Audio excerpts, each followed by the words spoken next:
আজকে আমরা বানাবো কচু ও বড়ি দিয়ে একটি সাবেকি রেসিপি। একদম ঘরে থাকা কিছু উপকরণ দিয়েই তৈরি হবে এই রেসিপি। মা ও দিদিমাদের স্টাইলে এই রেসিপি একবার বাড়িতে বানিয়ে দেখুন। চলুন শুরু করা যাক। প্রথমেই আমি নিয়ে নিয়েছি 7-8টার মতো কচু। এই রেসিপিটি তৈরি হবে দুজনের জন্য। কচুগুলো ভালো করে ধুয়ে নিয়েছি যাতে কচুর গায়ে কোনো রকম মাটি না লেগে থাকে। এবার কচুগুলোকে ভালো করে ছুলে নিয়ে তারপর কচুগুলি লম্বা লম্বা করে কেটে নেব। কচুগুলো বেশ লম্বা, তাই আমি দুভাগে কেটে নিয়েছি। কুকারে পরিমাণ মতো জল দিয়ে কচুগুলিকে দিয়ে দেব। গ্যাসের হিট লো মিডিয়াম রেখে কচুগুলোকে 2টো সিটিতে সেদ্ধ করে নেব। এবার চলে আসি উপকরণে। প্রথমেই ফোড়নের জন্য নিয়েছি একটা এলাচ, 2টো লবঙ্গ এবং একটা দারুচিনি, গোটা জিরে এবং শুকনো লঙ্কা, মশলা হিসেবে ধনে গুঁড়ো, হলুদ এবং লঙ্কা গুঁড়ো, জিরে গুঁড়ো এবং কিছুটা আদা। আদার পরিমাণটা কম বলে আমি গ্রেট করেছি, আপনারা অবশ্যই বেটে নেবেন। আর কিছু বড়ি, এই বড়িটা আমি বাঁকুড়া থেকে নিয়ে এসেছি, যেহেতু এখানে এই বড়ি পাওয়া যায় না।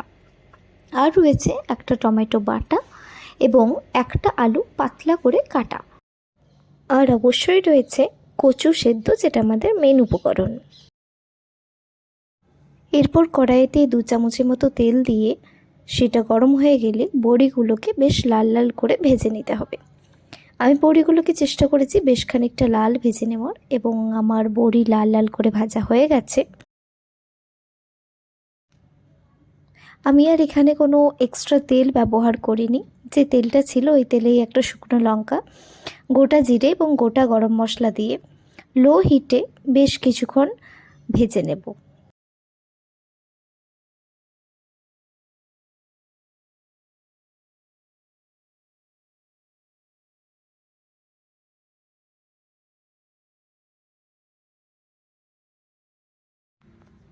এরপর কেটে জল ঝরিয়ে রাখা একটা গোটা আলু, যেটা পাতলা করে কেটে রেখেছিলাম, সেই আলুটি কিছুক্ষণ ভেজে নেব।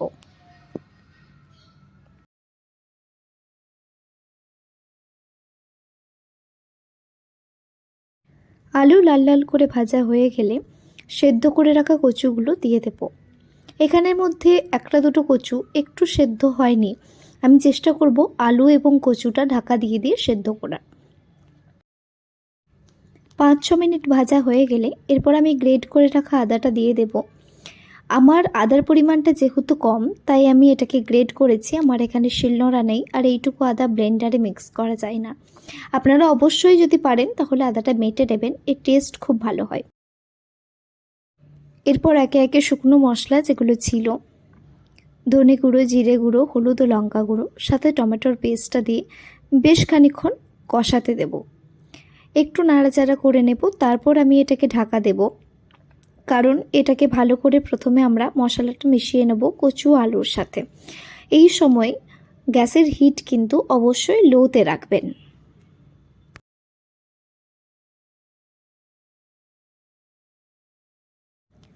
আমি মাঝে অল্প একটু জল দিয়েছি, কারণ মশলাটা একদম কড়াইয়ের সাথে লেগে যাচ্ছিল। জল দিয়ে ভালো করে মিশিয়ে রেখে ঢাকা দিয়ে রেখেছিলাম প্রায় 5-6 মিনিটের মতো। প্রায় হয়ে গেছে, তাই একটু বড়ি দিয়ে আবার ঢাকা দিয়ে দিলাম। ব্যাস 2-3 মিনিট পর ঢাকাটা খুললাম। বড়িগুলোও বেশ ভিজে গেছে এবং কচুগুলো যেগুলো সেদ্ধ হয়নি সেগুলো সেদ্ধ হয়ে গিয়েছিল, এবং আমাদের রেডি কচু বড়ি আলুর তরকারি, যেটা একদম সাবেকি পদ্ধতিতে।